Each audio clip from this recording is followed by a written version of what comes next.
amin'ny zavatra rehetra zay ataonao amin'ny fiainana, satria rehefa tsy mipetraka izay dia eo miodikodina eo maro ny tantaram-pitiavana izay mitondra any amin'ny ataontsika ho fahombiazana tanteraka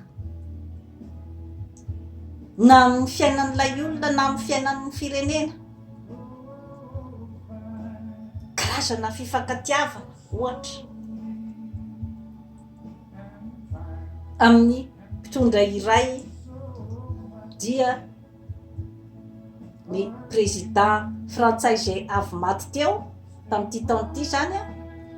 dia andriamatoa Jacques Chirac. Fifankatiavana nisy teo aminy sy ny vadiny Bernadette Chirac ohatra dia fifankatiavana manam-porofo amin'izay zavatra rehetra no teneniko teo izay. Tovolahy sady manam-pahaizana izany Jacques Chirac zany tamin'ny fahatanorany. Nampitolagaga hoe Bernadette izay tovovavy sarokenatra tao am-pianarana, niara-nianatra zany zareo, tovovavy sarokenatra tao am-pianarana ary tsy de tena tsy manam-bika, tsy de manan'endrika zany raha ohatra ka hoe nieritreretina tamin'ny vehivavy rehetra zay tokony hiaraka zany tamin'ny Jacques Chirac tamin'izany andro zany, satria dia tao anatin'ny biografiany zany dia miodikodina ty karazana vehivavy rehetra zay tao anatin'ny ataontsika hoe ny bika aman'endrika sy ny zavatra rehetra izay eritreretin'ny olona ty ivelany zany fa hoe ireo zany no tokony homendrika an'izany Jacques Chirac zany tamin'izany andro zany. Misy antony nefa matoa izy nisafidy any Bernadette ary dia i Bernadette no teo akaikiny hatramin'ny fiafaran'ny fofinainy ary dia mampitolagaga ny tantaran'izany couple zany satria dia tonga hatrany amin'ny fahazahoana ny toerany zany atao président de la république zany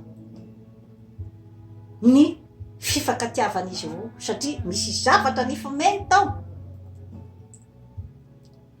Bernadette dia vehivavy mahay manam-pahaizana ary dia tao anatin'ny tantaran'ny zareo koa zany dia ny hoe matetika koa Bernadette no manao ny devoiran'ny Jacques Chirac tamin'izany andro zany akory tsy midika hoe tsy mahay ninina i Jacques Chirac fa nisy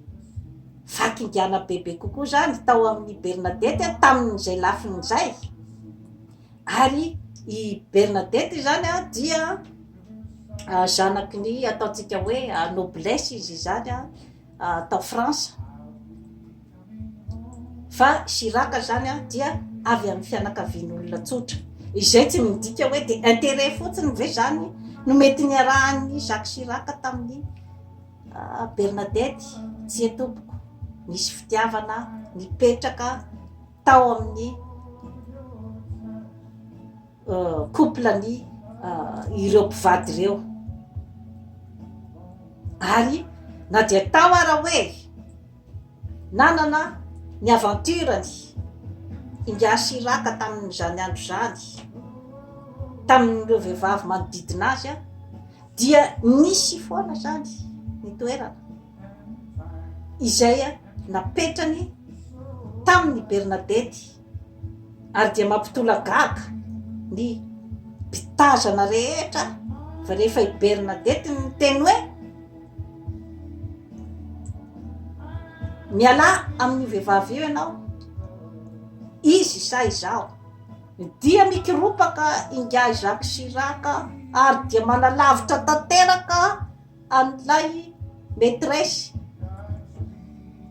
Eo zany ny force-ny Bernadette ary dia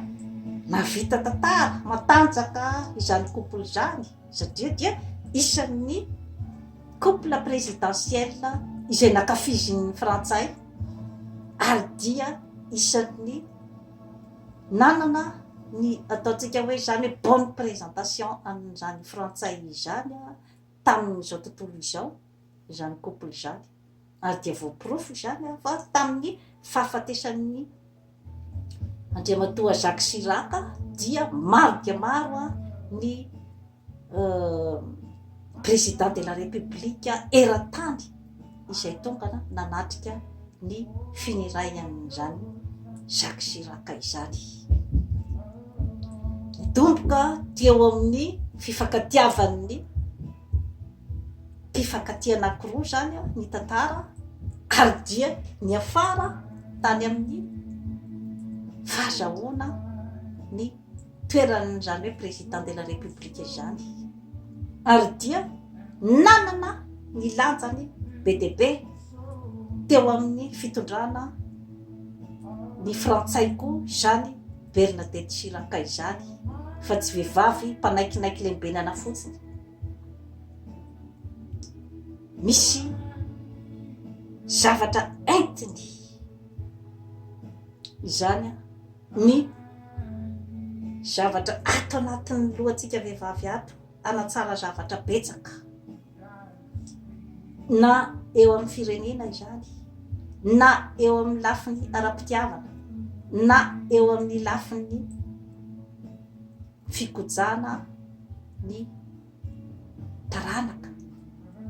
sy ny tokantrano. Ny tiako ambara tovovavy dia ato no tena misy ny lakile rehetra rehetra ato fa aza mitoky amin'ny zavatra izay tsy tena